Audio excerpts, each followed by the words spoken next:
Kebakaran hutan dan lahan, atau disebut juga dengan karhutla, merupakan ancaman lingkungan serius yang melanda di Indonesia. Dalam 5 tahun terakhir, data Kementerian Kehutanan menunjukkan tren yang sangat mengkhawatirkan. Di tahun 2023, mencatat rekor 1,16 juta hektar terbakar, hampir 5 kali lipat dari tahun 2022. Mayoritas kebakaran terjadi di Kalimantan dan Sumatera, terutama di lahan gambut yang sangat rentan. Lonjakan di tahun 2023 ini dipicu fenomena El Nino yang menyebabkan kemarau panjang serta kelalaian korporasi sawit. Maka hari ini, kita akan membedah salah satu kasus kebakaran lahan terbesar di tahun 2023 yang berhasil ditindak hukum, yaitu kasus PT Banyu Kahuripan Indonesia. Mari kita lihat bagaimana hukum lingkungan Indonesia diterapkan dalam kasus nyata ini.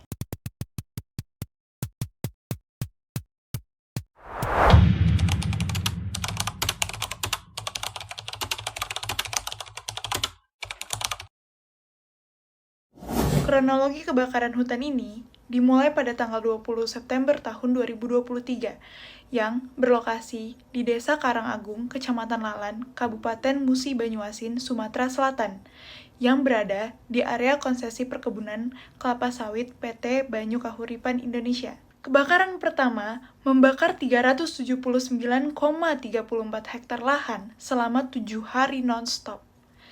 Kebakaran kedua menyusul di Sungai Kabu berlangsung hingga 10 Oktober tahun 2023. Hampir 1 bulan, total lahan yang terbakar di lokasi kedua mencapai 996,52 hektar. Maka, total kerusakannya adalah 3.365,64 hektar lahan perkebunan sawit, yang dimana mayoritas adalah lahan gambut kritis. Pihak yang terlibat dalam fenomena ini ialah Kementerian Lingkungan Hidup dan Kehutanan melalui KLH atau BPLH RI sebagai penggugat. Dan tergugat utama yang menjadi fokus utama dalam fenomena ini ialah PT Banyu Kahuripan Indonesia atau disebut juga dengan PT BKI. Gugatan diajukan pada tanggal 18 Oktober 2024 di Pengadilan Negeri Jakarta Barat dengan nomor perkara 929 PN Jakarta Barat. Lalu, siapa yang bertanggung jawab? Kalau bicara secara korporasi, PT BKI sebagai pemegang izin HGU. Tetapi kalau bicara secara personal, maka Muhammad Nur Alim sebagai manajer estate PT BKI terbukti lalai dalam pencegahan dan penanggulangan. Pertama, polusi udara masif. Kabut asap menyebar ke 17 kabupaten dan kota di Sumatera Selatan, yang menyebabkan ISPU memasuki zona tidak sehat. Ribuan warga mengalami ISPA, atau infeksi saluran pernapasan akut. Kedua, gangguan target iklim nasional. Kebakaran menghambat pencapaian Volunet Sink 2030, komitmen Indonesia untuk penyerapan karbon sektor kehutanan dan lahan. Ketiga, kerusakan ekosistem gambut yang irreversible.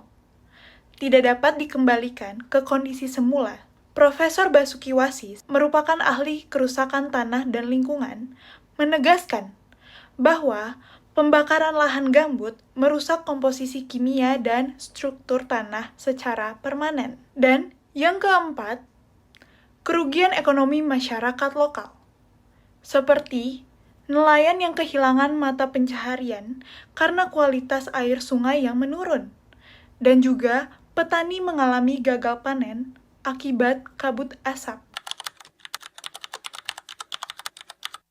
Undang-Undang Nomor 32 Tahun 2009 tentang Perlindungan dan Pengelolaan Lingkungan Hidup merupakan payung hukum utama atau Umbrella Act yang menjadi dasar gugatan KLH atau BPLH terhadap PT BKI. Pasal 69 ayat 1 huruf H menyebutkan setiap orang dilarang melakukan pembukaan lahan dengan cara membakar. Mengapa ini termasuk melanggar pasal 69? Karena PT BKI terbukti melanggar larangan mutlak pembakaran lahan, meskipun perusahaan berdalih api berasal dari luar konsensi atau kelalaian masyarakat. Pengadilan menolak karena kewajiban pencegahan ada pada pemegang izin. Lalu, pasal 87, Mengapa ini melanggar pasal 87? Karena pembakaran lahan adalah perbuatan melawan hukum atau bisa disebut onrechtmatigheid dan melanggar pasal 69. Pasal ini juga mewajibkan ganti rugi atas perbuatan tersebut yang merugikan lingkungan masyarakat. Dan yang terakhir, pasal 88 merupakan pasal yang sangat mengabarkan fenomena ini untuk dimintakan pertanggungjawabannya. Isinya berbunyi, setiap orang yang tindakannya, usahanya, dan atau kegiatannya menggunakan B3 dan menghasilkan atau mengelola limbah B3 atau yang menimbulkan ancaman serius terhadap lingkungan hidup bertanggung jawab mutlak atas kerugian yang terjadi tanpa perlu pembuktian unsur kesalahan. Meskipun pasal 88 secara tekstual menyebut B3, hakim menerima argumentasi KLHK bahwa kebakaran lahan gambut skala masif adalah ancaman serius terhadap lingkungan hidup, sehingga strict liability berlaku. Yang dimaksud dengan bertanggung jawab mutlak atau strict liability adalah unsur kesalahan tidak perlu dibuktikan oleh pihak penggugat sebagai dasar pembayaran ganti rugi. PT BKI tidak bisa mengelak dengan alasan tidak ada niat membakar atau api dari luar. Cukup terbukti kebenaran terjadi di konsensi mereka dan perusahaan otomatis bertanggung jawab.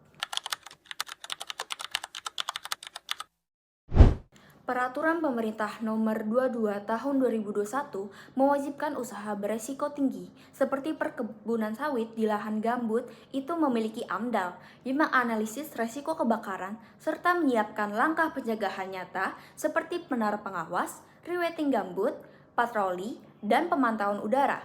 PT BKI memang memiliki AMDAL dan sudah mendapat keputusan kelayakan lingkungan, tetapi substansinya bermasalah karena yang pertama, tidak memprediksi kemarau ekstrim El Nino 2023. Yang kedua, tidak mempertimbangkan bahwa gambut jauh lebih mudah terbakar dibanding tanah mineral.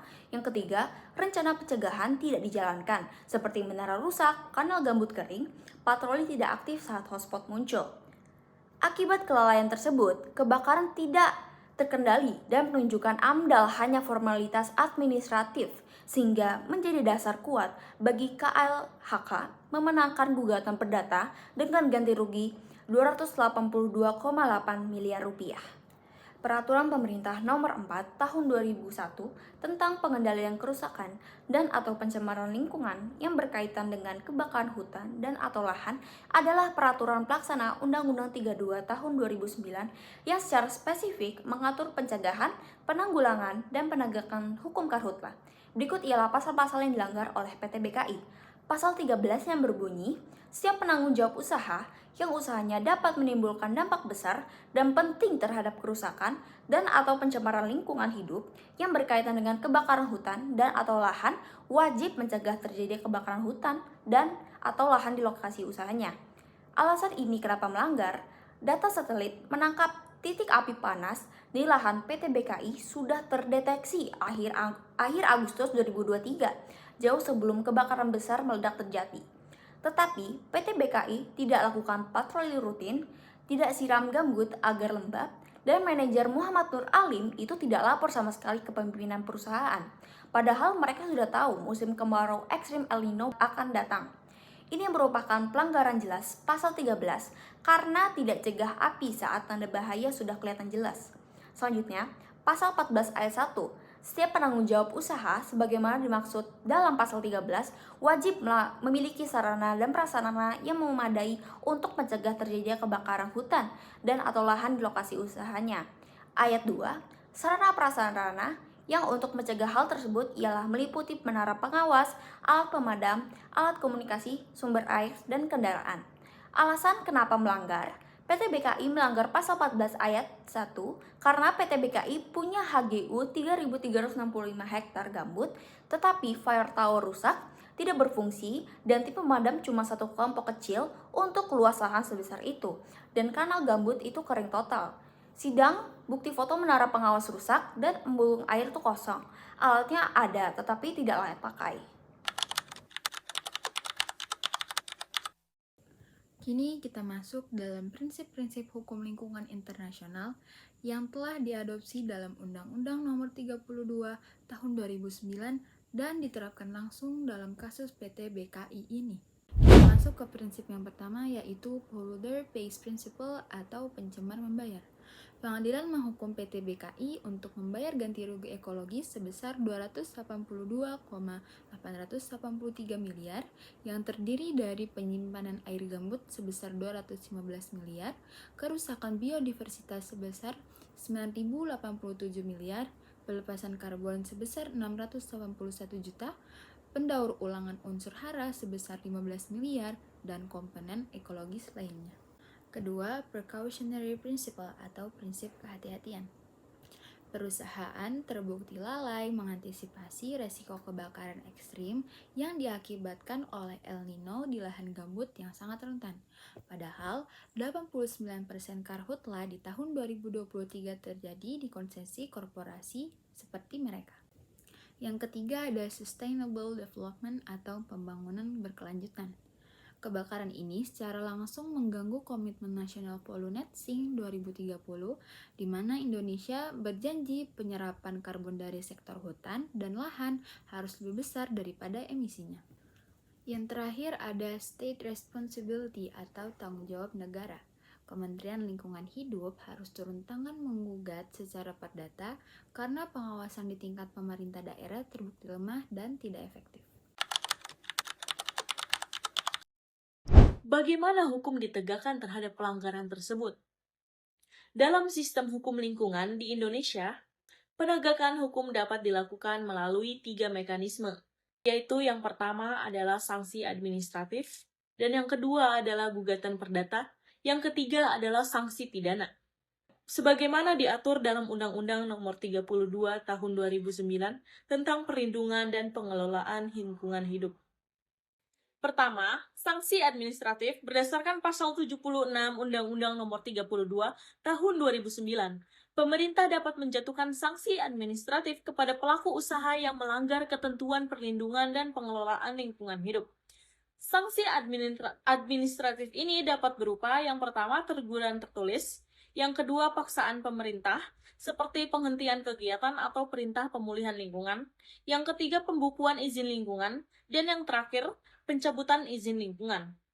Namun dalam kasus PT Banyu Kahuripan Indonesia, penerapan sanksi administratif yang tegas seperti pembukuan atau pencabutan izin lingkungan tidak banyak disorot dalam proses penanganan kasus, sehingga penegakan hukum lebih banyak dilakukan melalui jalur pengadilan.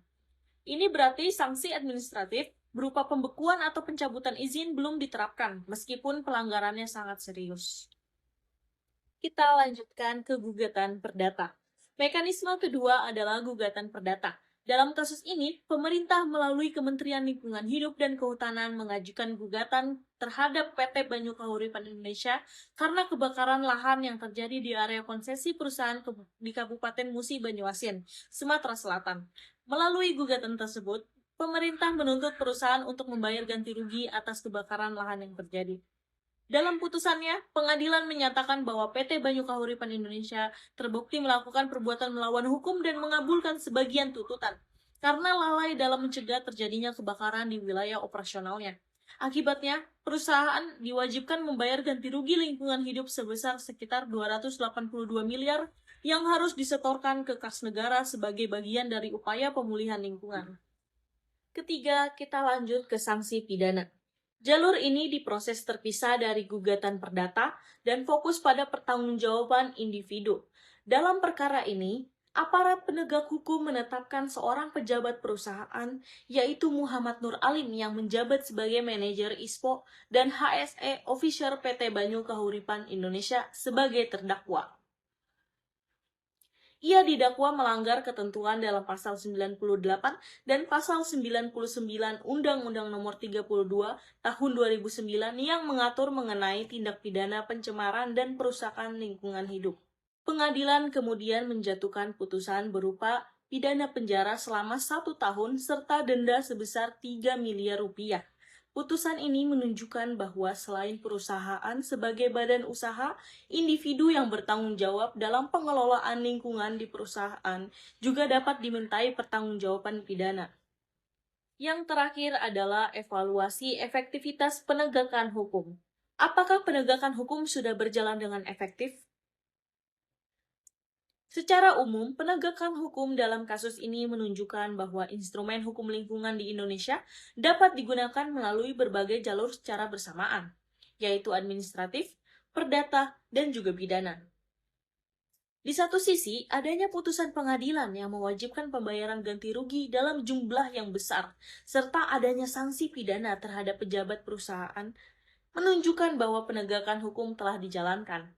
Namun di sisi lain, efektivitasnya masih menghadapi beberapa tantangan, terutama terkait pengawasan administratif dan pelaksanaan pemulihan lingkungan secara nyata di lapangan. Oleh karena itu, penegakan hukum lingkungan tidak hanya berhenti pada putusan pengadilan, tetapi juga memerlukan pengawasan yang konsisten, serta pelaksanaan pemulihan lingkungan yang berkelanjutan. Apakah hukum lingkungan sudah diterapkan baik dalam kasus ini? Kasus PT BKI membuktikan bahwa ketika hukum lingkungan ditegakkan dan konsisten dan menggunakan prinsip strict liability, korporasi dapat dimintai pertanggungjawaban penuh. Namun tantangan terbesarnya adalah untuk memastikan apakah putusan itu benar-benar dieksekusi dan lahan benar-benar dipulihkan. Hukum tanpa eksekusi hanya menjadi macan kertas. Mari kita dukung penegakan hukum lingkungan yang adil dan berkelanjutan. Terima kasih telah menonton video kami dari kelompok 4. Nama saya Hajara Kinaki dengan NIM 283. Nama saya Nazira Zarma Tanjung dengan NIM 279. Saya Ruli Keisha Sifarasid dengan NIM 275. Saya Hafizah Nurhania Zahra dengan NIM 284. Izin pamit. Wassalamualaikum warahmatullahi wabarakatuh.